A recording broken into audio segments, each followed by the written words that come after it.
এই বেশ কিছুদিন আগেরকার কথা। এ হচ্ছে শান্তনু। অনেক কষ্ট করে গ্রামের একটি প্রাইমারি স্কুলে চাকরি পেয়েছিল।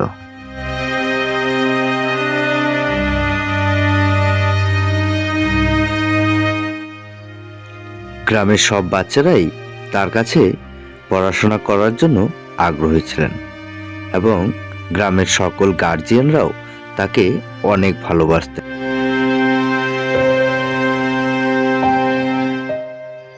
দুর্গাপুজো উপলক্ষে স্কুল বন্ধের ছুটির পরেই সে স্কুলে এসে দেখতে পায় স্কুলে একজন ছাত্রও নেই, আর স্কুলের দরজা জানালা সব খোলা রয়েছে এবং স্কুলে খুব নোংরাও হয়ে আছে। সে কিছুই বুঝতে পারছে না। আজকে ওর একটু আসতে দেরি হলেও ছাত্ররা কেন আসেনি? আজকেই তো স্কুল খোলার সময় ছিল।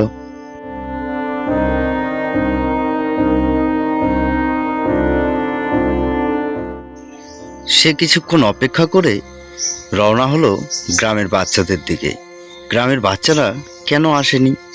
আর একটা বিষয় সে কিছুই বুঝতে পারছে না, যে গ্রামের ভেতরে এত জনশূন্য কেন? গ্রামে কোনো লোকজন দেখতে পেল না। পুরো গ্রাম জুড়ে সে কাউকেই দেখতে পেল না এবং সে মনে মনে ভাবছে, কি ব্যাপার, কেউ কোথাও নেই। ব্যাপারটা মাস্টারমশাইয়ের কাছে একদমই ভালো ঠেকলো না। ঠিক তখনই সে লক্ষ্য করতে পারে তার চারপাশে কিরকম সাদা ধোঁয়ার মতো হয়ে গেল। চারিপাশে শুধু ধোঁয়া আর ধোঁয়া। এপাশে একটি কাকও ডেকে উঠল।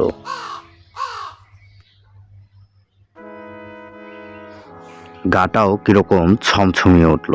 সে আর সেখানে দেরি না করে সোজা পা চালালো বাড়ির দিকে।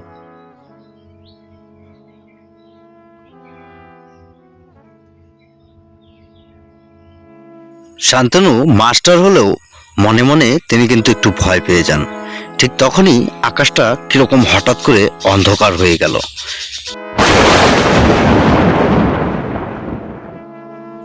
আর এদিকে শান্তনু যেন এরকম একটা ছবির মতো হয়ে গেল।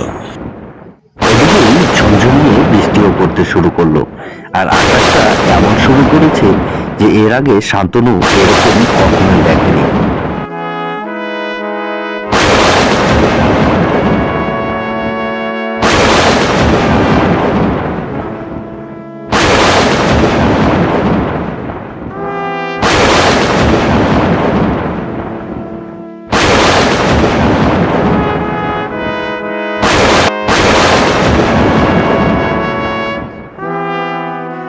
কিছুক্ষণ পর ঝড় বৃষ্টি থেমে গিয়ে দিন সেই আগের মতো হয়ে গেল। এদিকে শান্তনু যখন জাগনা পায় তখন সে দেখে সে মাটিতে শুয়ে। হঠাৎই সে জাগনা পায় এবং উঠে বসে পড়ে। বসেই সে বলছে, এ কি, এতক্ষণ যে ঝড় বৃষ্টি হচ্ছিল সেগুলি কোথায় গেল? আর বেলা তো একেবারেই নাই দেখছি। আমাকে দুটো জঙ্গল পার হয়ে তবেই বাড়ি যেতে হবে। না, আর একদমই দেরি করা যাচ্ছে না, তাড়াতাড়ি পা চালিয়ে যাওয়া যাক। শান্তনু তাড়াতাড়ি পা চালিয়ে চলে যাচ্ছে। শান্তনু যখন প্রথম জঙ্গলটা পার হচ্ছিল, মাঝ বরাবর যেতেই প্রায় সন্ধে নেমে এসেছিল। তখনই পেছন থেকে মনে হচ্ছে কে যেন তার পেছন পেছন আসছে।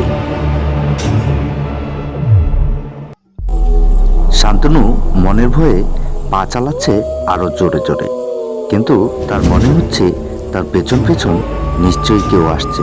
সারাদিন কাউকে দেখতে পেলাম না, এখন কোথা থেকে কে চলে আসলো? পেছনে ঘুরতেই দেখে পেছনে কেউ নেই। গাছের গুঁড়িতে কে যেন লুকালো। এরকমটা ভাবতেই শরীরটা কেমন যেন ছমছমিয়ে উঠল।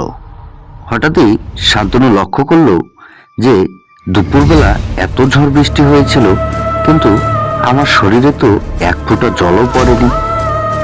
সে অবাক হয়ে যায় এবং তার ছোটবেলায় শোনা তার ঠাকুমার মুখে ভূতের গল্পের কথা মনে পড়তে থাকে, আর যেন শরীরটা আরো শক্তিহীন হয়ে যায়। শান্তনু খুব তাড়াতাড়ি পা চালায় তার বাড়ির দিকে। তখনই হঠাৎই তার চোখ পড়ল আকাশের দিকে।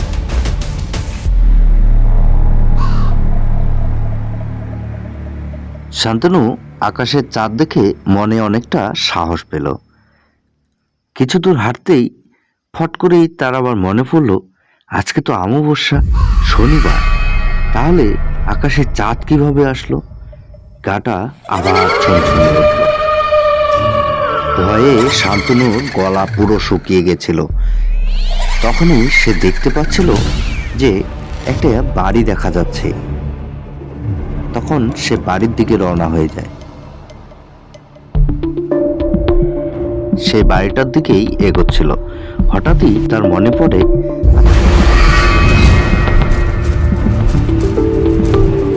আচ্ছা, এই বনের ভিতরে এর আগে তো কখনো বাড়ি দেখিনি, হঠাৎ এই বাড়িটি কোথা থেকে চলে এলো?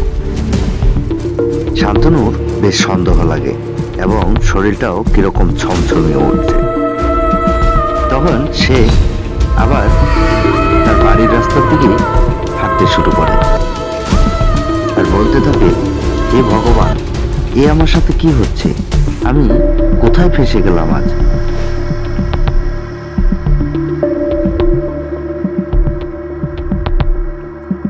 শান্তনু যখন প্রথম জঙ্গলটি পার হয়ে দ্বিতীয় জঙ্গলের কাছাকাছি চলে আসে, সে একজনকে দেখতে পাচ্ছে। শুধু ছায়াটাই দেখা যাচ্ছে, কিন্তু কে? শান্তনু খুব দৌড়ে এসে লোকটির কাছে বলছে, দাদা শুনছেন?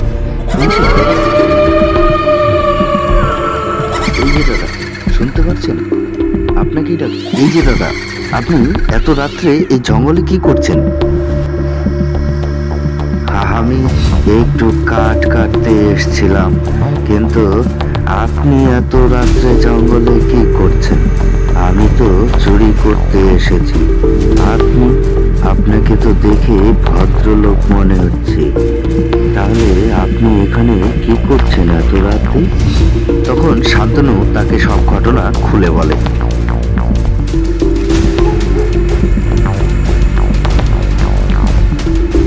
তাহলে তো দেখছি আপনি অনেক ভয় পেয়ে আছেন। চলুন, আমি আপনাকে এগিয়ে দিয়ে আসছি।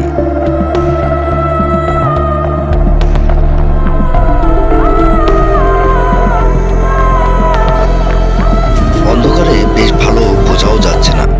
দাদা দেখুন তো, এখানে মনে হচ্ছে কোনো মহিলা শুয়ে আছে। মনে হচ্ছে অসুস্থ হয়ে গেছেন। পেছন ঘুরে তাকাতেই দেখে আর সে বেহুশ হয়ে যায়। জাগনা পায় একেবারে পরের দিন সকালে। তো আমার প্রিয় বন্ধুরা, এরকম আরো ভিডিও দেখতে চ্যানেলটি সাবস্ক্রাইব করে রাখো। আর এই ভিডিও দেখতে পার্ট 2 লিখে কমেন্ট করো।